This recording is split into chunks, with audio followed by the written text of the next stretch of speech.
আমেরিকাতে জন্ম হওয়া আমাদের মেয়ের প্রথম পাবলিক ট্রান্সপোর্ট জার্নি, এবং সেটি ছিল আমাদের শহর ফিনিক্স থেকে আমেরিকার রাজধানী ওয়াশিংটন ডিসি পর্যন্ত 5.5 ঘন্টার ফ্লাইট জার্নি। তো আসুন এই ভিডিওতে আপনাদের সঙ্গে শেয়ার করি আমাদের এই জার্নির অভিজ্ঞতা। বোর্ডিং হয়ে গেছে, আমরা সিটে পৌঁছে গেছি। আপাতত এবার দেখা নেক্সট 4.5 ঘন্টা কেমন কাটে। চলুন বলি কেমন প্রস্তুতি নিয়েছিলাম আমরা এই জার্নির জন্য, এবং দেখায় কিছু ডিটেলস বেবি নিয়ে এই সিটে ফ্লাইট জার্নির, যা হয়তো আপনাদের কাজে লাগবে। আসুন শুরু করা যাক। Hello and welcome to my channel. আমি অঙ্কিতা, আর আমি থাকি ইউএসএর অ্যারিজোনা স্টেটে। এই ভিডিওটি যখন শ্যুট করা হয়েছিল তখন আমাদের মেয়ে ছিল প্রায় 6 মাসের, যখন আমরা গিয়েছিলাম এই দেশের রাজধানী ওয়াশিংটনে। এবং সেই ট্রিপ ছিল এক দারুণ অভিজ্ঞতা, যেখানে আমরা গিয়েছিলাম বেশ কিছু এক্সাইটিং নিউ জায়গাতে, দেখেছিলাম বেশ কিছু সুন্দর দৃশ্য। তবে এই জার্নিটির শুরুতে বেবিকে নিয়ে যাওয়ার জন্য কিছু চ্যালেঞ্জ ছিল, তাই আমাদের প্রস্তুতি শুরু হলো সবার আগে ডাইপার প্যাক করা। এছাড়াও এখন সলিড খাওয়া শুরু করেছে, তাই স্টোর থেকে এই দুটো কিনে নিয়েছি। এটা হচ্ছে একটা অ্যাপল পিউরি আর একটা হচ্ছে সুইট পটেটো পিউরি। আমাদের স্ন্যাক্সের জন্য নিলাম এই চিড়া। ফর্মুলা বানানোর জন্য বেশ কিছু জল দরকার হবে, তাই এগুলো আমরা কিনে নিয়েছি ছোট ছোট বটল। এগুলো ক্যারি করতে সুবিধা হবে। আমি শুনেছি যে বাচ্চা নিয়ে যাওয়ার সময় জলের পরিমাণ আমরা বেশি নিয়ে যেতে পারি, তাই এই বোতলগুলো আমরা বেশ কিছু নিয়ে যাব। আর এই করে আমাদের মোটামুটি প্যাকিং কমপ্লিট। পরের দিন সকালে আমরা উঠে পড়ার পর আমাদের আওয়াজে আমাদের মেয়ে নিজেই উঠে পড়েছিল। তো সকাল সকাল উঠে গেছে, কোনো কান্নাকাটি করেনি এখনো পর্যন্ত। ওকে সুন্দর রেডি করে দেওয়া হয়েছে, খাওয়ানো হয়ে গেছে। এবার 6:30 বাজছে, এবার আমরা বেরিয়ে পড়বো। আমাদের বাড়ি থেকে এয়ারপোর্ট যেতে প্রায় 40 মিনিট সময় লাগতো। সকাল 6:48 আর আমরা শুরু করলাম আমাদের জার্নি। সকালবেলা জার্নির জন্য ট্রাফিক ছিল একটু কম। সেই দিনটি ছিল বেশ রোদ ঝলমলে। এই জার্নির মধ্যেও আমাদের মেয়ে কিছুক্ষণের জন্য ঘুমিয়ে পড়ল, যা আমরা ভেবেছিলাম ভালোই হলো, কারণ ভালো করে ঘুম হয়ে থাকলে বাচ্চার মন ভালো থাকে। সকালবেলায় দেখলাম এয়ারপোর্টে বেশ ট্রাফিক ছিল। এখানে এসে পৌঁছে ব্যাগপত্র নামিয়ে এবার ছিল সিকিউরিটি চেক যাওয়ার পালা। তার জন্য আমরা প্রস্তুত হয়ে এসেছিলাম মানসিকভাবে। এইবার বেবিকে আমার হাজবেন্ড নিয়ে এলে যাতে সিকিউরিটি চেকের সুবিধা হয়। এরপর আমরা গিয়ে চললাম সিকিউরিটি চেক যেখানে করতে হবে সেখানে।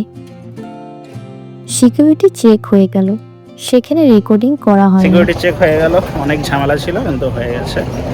এবার গেটের দিকে যাওয়া যাক। যেহেতু আমাদের সঙ্গে বেবি ছিল, তাই আমাদের কার সিট এবং স্ট্রোলারও চেক করা হলো। এছাড়া বেবির জন্য আনা জল এবং অন্যান্য জিনিসগুলি সিকিউরিটি চেকের সময় ভালো করে দেখে নেওয়া হলো। এরপর আমরা পৌঁছে গেলাম আমাদের ফ্লাইটের গেটে, যেখানে আমরা আমাদের সঙ্গে আসা নুডলস দিয়ে সকালে ব্রেকফাস্ট সেরে নিলাম। আমাদের মেয়ে দেখলাম এই সময় চারিদিকে মানুষজনকে বেশ কৌতূহল নিয়ে দেখছে।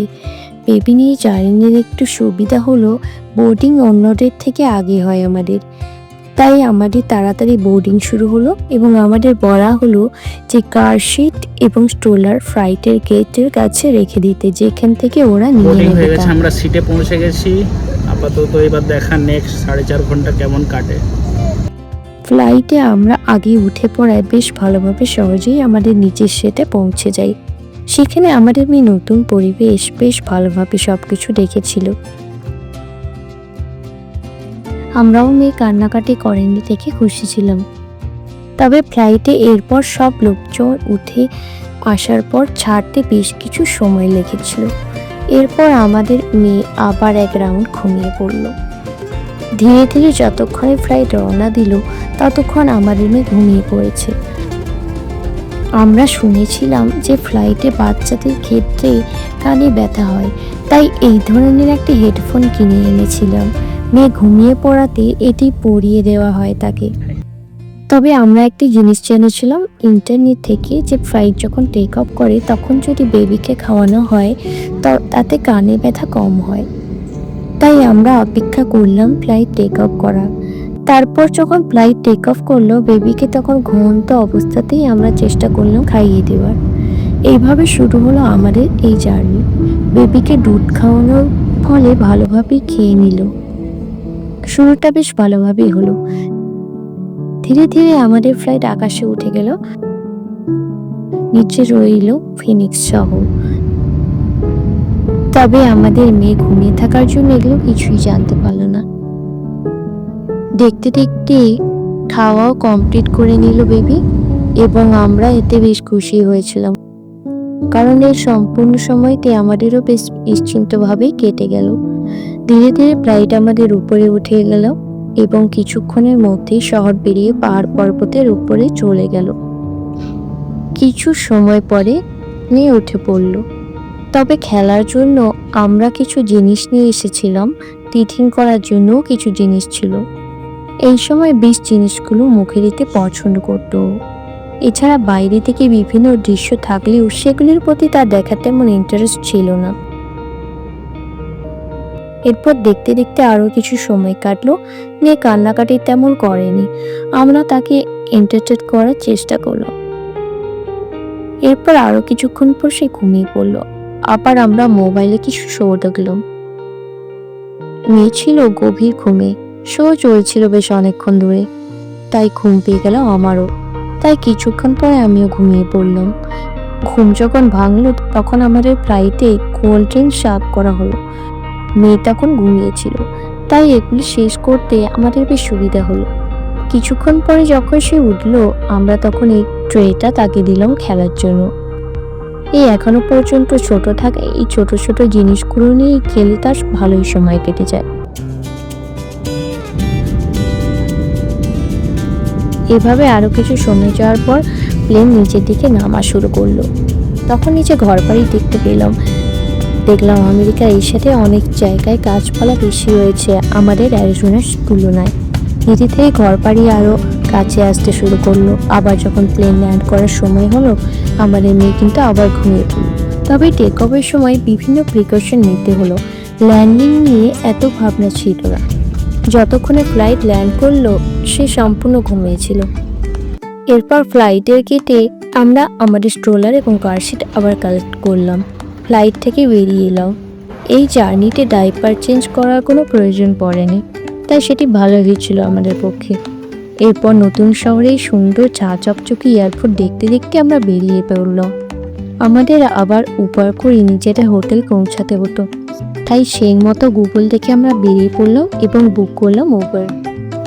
বাইরে এসে বুঝতে পারলাম বেশ গরম রয়েছে এবং আর্দ্রতাও বেশি ছিল এখানে।